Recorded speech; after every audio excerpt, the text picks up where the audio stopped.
si eres renacido y haces estas cosas, serás victorioso siempre cuando impartas sanidad. Y estos son solamente principios generales. Como vemos, para las cosas del Espíritu de Dios no hay ley, no hay norma, pero este es el patrón general que vemos en las Escrituras. Mateo 9, 32 y 33. Saliendo ellos, he aquí, le trajeron un hombre mudo, endemoniado, y echando fuera el demonio, el mudo habló, y la multitud se maravilló, diciendo, nunca ha sido vista cosa semejante en Israel. Dios nos dio ese poder a nosotros también. Dios nos está queriendo decir algo aquí. El patrón de creencia en acción por parte de aquellos que necesitaban recibir sanidad, o de los familiares y amigos de ellos, continúa manifiesto en todos estos registros del poder de la sanidad que procede de Dios, y que también mora en nosotros. Ellos le trajeron a Jesús un hombre poseído con un demonio. Tengo por cierto que debió de haber habido gente poseída por demonios en muchos de los hogares en aquella ciudad. Sin embargo, Jesús no se dirigió a ninguna de sus casas para sanarlos. En esta ocasión Jesús sanó únicamente a todo aquel que fue llevado hasta él. Todo el que tal vez fuera llevado hasta Jesús por sus propios parientes o amigos íntimos. A su vez, aquellos que le llevaron a este hombre endemoniado hasta Jesús debieron de haber tenido un gran deseo de ver a este hombre en libertad, a este hombre al que ellos querían, al que ellos amaban, en libertad de aquello que lo oprimía, y se habían dado cuenta que no era algo normal, que era algo espiritual y malo, y que le impedía hablar, que en este caso era la presencia de un espíritu maligno, de un demonio. Estos hombres tenían una gran expectación y creencia de que Jesús podía sanar a su compañero.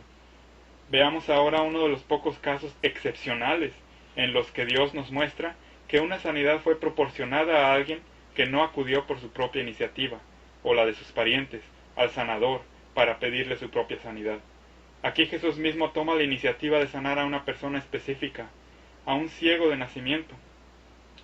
¿Recuerdan la profecía de Isaías que indicaba que el verdadero Mesías sería capaz de sanar a los ciegos?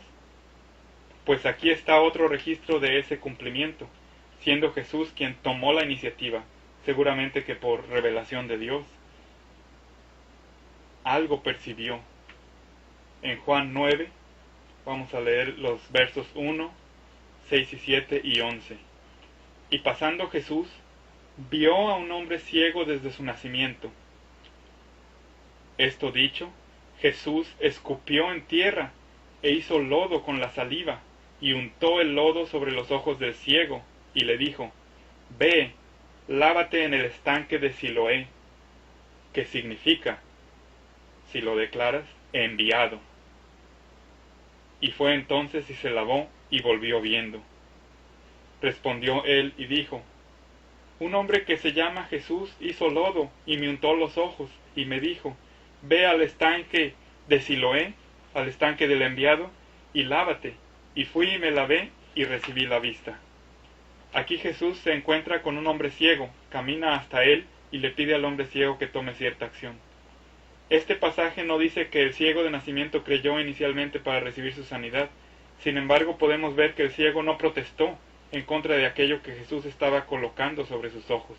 Tampoco protestó ante la petición que le hizo Jesús de que se fuera a lavar los ojos al estanque de Siloé, ubicado al extremo sur de Jerusalén.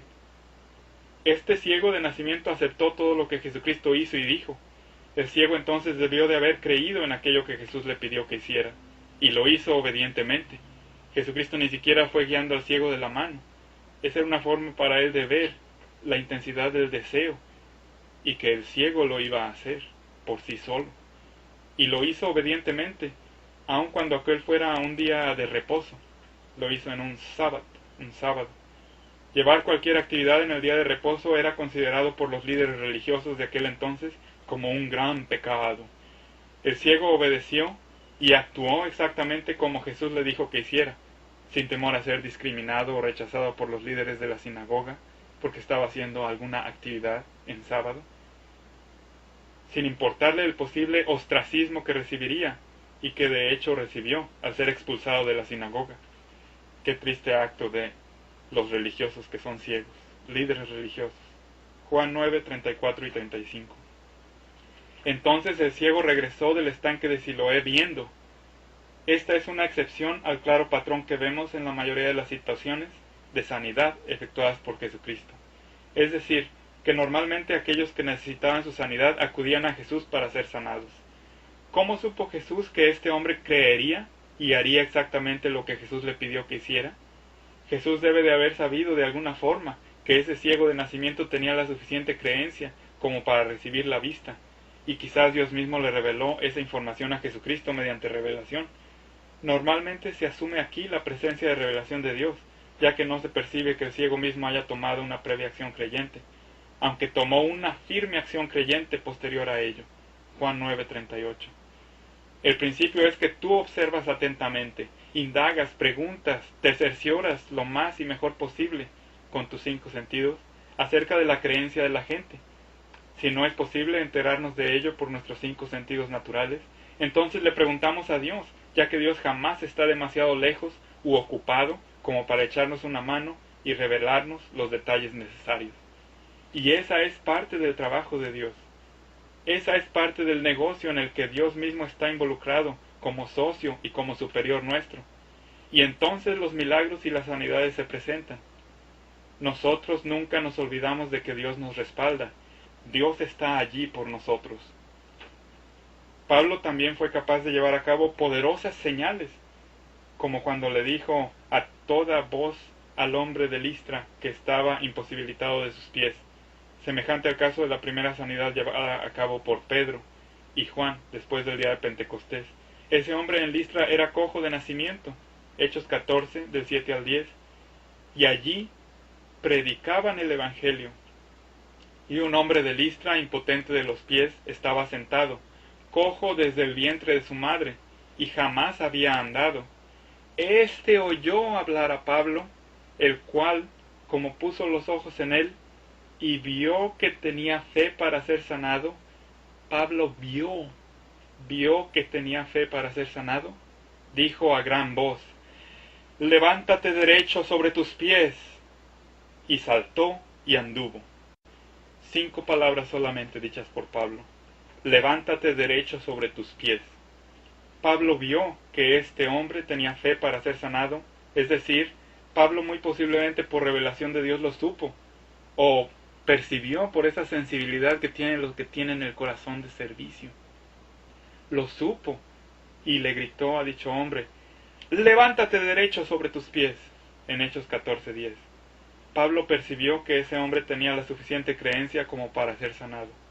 Aquí tampoco, como en ninguno de los casos anteriores, hubo necesidad de oración. Pablo ni siquiera tuvo la necesidad de tocar al enfermo. Pablo simplemente exigió la acción requerida por parte del hombre cojo, quien de inmediato saltó y anduvo. Otra impactante observación es que Dios le mostró a Pablo la situación, de tal forma que Pablo ni siquiera tuvo la necesidad de usar el nombre de Jesucristo. Tenía a Cristo por dentro, el poder del Espíritu de Dios, Cristo en nosotros. Pablo usó la autoridad de Cristo para efectuar esta sanidad, autoridad que ahora era parte de la autoridad inherente concedida por Dios a Pablo mismo. El poder desde lo alto estaba en Pablo igualmente si pronunciaba o si no pronunciaba la fórmula religiosa de decir en el nombre de Jesucristo. No es esta fórmula religiosa en sí la que nos da el poder. No es un mantra mágico. Es tener el poder genuino por dentro nuestro, al haber renacido y aceptado a Jesús como Señor nuestro y creído en nuestro corazón que Dios le levantó de entre los muertos, lo que nos ha dado el poder espiritual, la salvación y la gloria. Es tener la autoridad por dentro nuestro, no la expresión religiosa externa, lo que realmente nos permite traer la sanidad de las gentes. Este es también un registro extraordinario en el que una persona en necesidad de sanidad, en vez de acudir al sanador, el sanador mismo, Pablo en este caso, comenzó a sanarle. Este registro dice que Pablo predicó el Evangelio, y creo firmemente que uno de los tópicos que Pablo enseñó en ese entonces fue el de que la completa sanidad física estaba disponible como parte del don de Dios, que Jesucristo había venido a sanar a los enfermos, que Jesucristo era el Rey de Reyes y que su reino estaba por venir, donde la sanidad iba a ser la norma y no la excepción. Este cojo de nacimiento debió de haber escuchado eso, y entonces tuvo la creencia necesaria para ser sanado.